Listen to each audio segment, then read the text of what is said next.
With the league's worst zone offense, the Toronto Raptors can count on seeing a heavy dose of changing defenses from underdog opponents in the early rounds of the playoffs. Their zone offense is producing a whole 20 points less per 100 possessions than their offense against man-to-man defense. We'll take a closer look at some of their struggles versus unconventional defenses and also what has been successful. Finally, we'll examine what they may see against the Brooklyn Nets in the first round of the playoffs.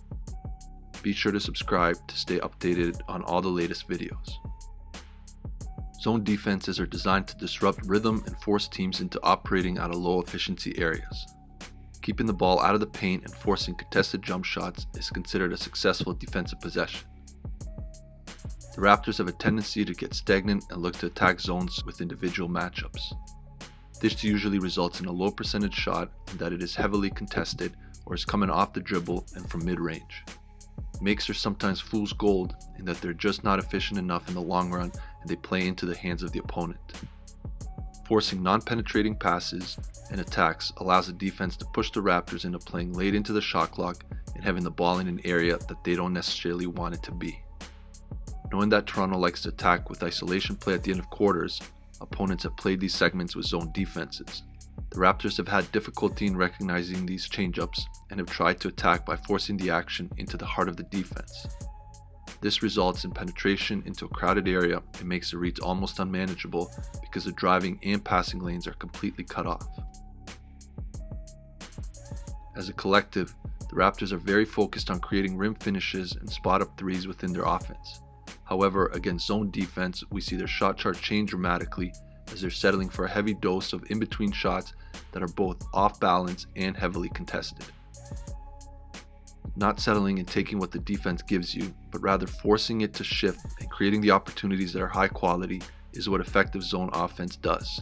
In spurts throughout the season, the Raptors have demonstrated the ability to accomplish this. In the playoffs, they will need to be able to execute on a consistent basis if they're to punish the teams trying to change it up on them. Just like against man defense, getting the ball into the paint against the zone forces it to shrink and collapse.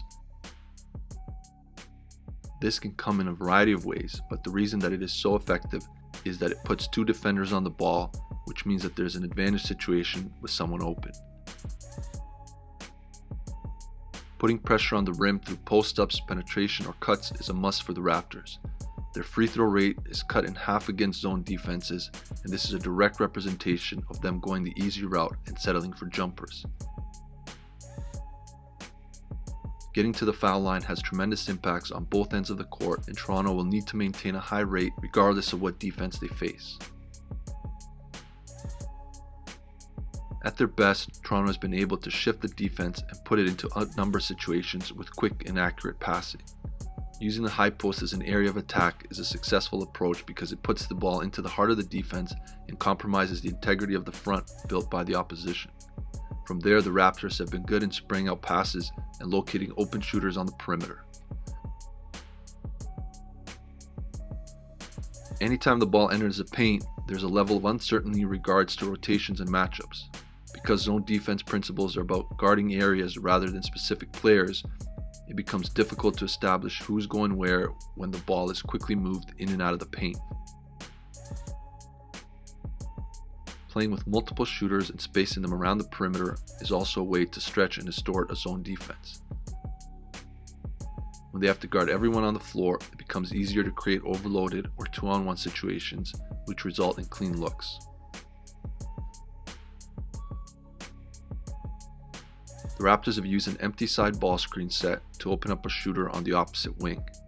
By screening the outside defenders, they're able to create a clean look for Kyle Lowry. With a higher quality screen by OG on Wiggins, the shot by Lowry would have been even more open. Having the ability to float when the initial look is taken away is crucial. The Suns cover the action well, but Toronto moves the ball quickly and the mid-ball screen allows Powell to get downhill uncontested.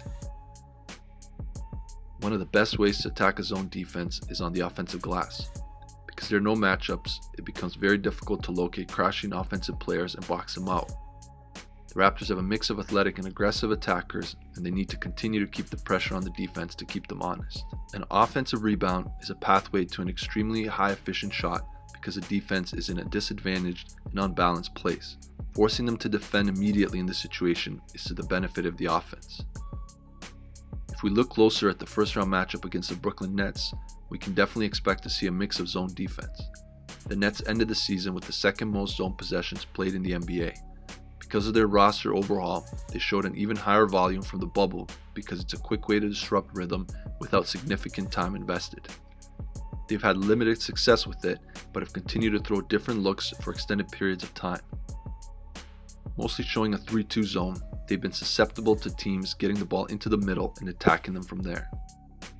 Depending on their own and opponent personnel, they will also play some 2-3 zone to discourage anything at the rim. In the last game against Portland, they spent a long time in a box and one and trapped Damian Lillard as soon as he crossed half. Once he got rid of the ball, they sprinted out to match up and play the rest of the possession in man-to-man. Knowing that the Raptors have had a hiccup against zone defenses this year is an invitation for opponents to unleash it on them in the playoffs. Regardless of the alignment, the number of possessions, and in some way the opponent, Toronto will need to be ready and firing on all cylinders in order to turn a perceived weakness into their advantage. Thanks for joining us. Be sure to subscribe and hit the bell button to get notified when new videos are released. For access to full analysis and all of the content, check out our website at edubasketball.com. We'll see you next time.